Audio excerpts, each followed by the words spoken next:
Graduation is the traditional end of school year rites, marking the accomplishment of a particular educational stage to begin a new one.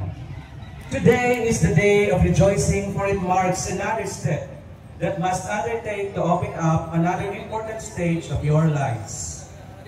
Indeed, it is a momentous day to celebrate the hard works, perseverance, and patience of pupils, parents, and teachers, and the school community. Just a while ago, I have seen faces of mixed emotions. I have seen happiness as well as excitement. But who would not, when after how many years of struggles and hardships, these little lads and lasses with their very proud parents are finally here today to celebrate one of the most remarkable events of the year, the graduation exercises, which signifies the end of phase of one's educational journey and the beginning of another more challenging phase of one's quest for a better future. The road to academic success has never been easy, but their dreams and goals are enough desire to finish and make it through today. 7 years of gaining knowledge and learning new things. 7 years worth of friendships, challenges, and opportunities. And we are all gathered here today to celebrate those achievements. Ladies and gentlemen, and welcome to the joint graduation exercises of the 6 elementary schools of Lawang 4 District with the theme, Henerasyon ng Pagkakaisa, Kaagapay ng Bagong Pilipinas. With so much cheer, let us welcome the candidates for graduation escorted by their proud parents in their processional march. To start with, the Cabadyanan Elementary School, faculty and staff, led by their school head, Sir Nelson Baliado.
Gabiani Jr.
The Vanderbilt Elementary School, faculty and staff, led by the school head, Sir Renerio Asiguchi.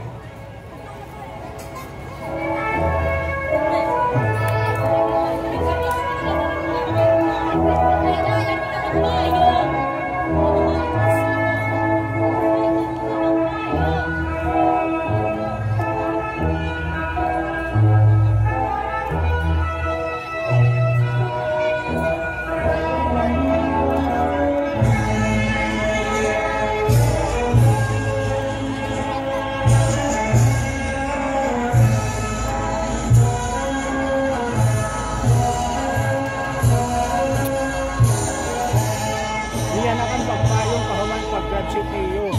Yan akan pagpayong kay para maimuda.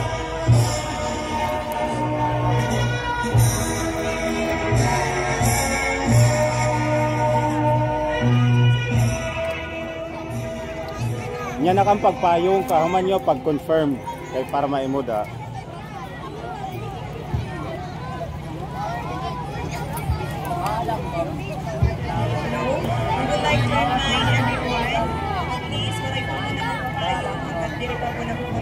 Alakam mo na pagpayong antes di pa nag-confirm. Kaya pa man.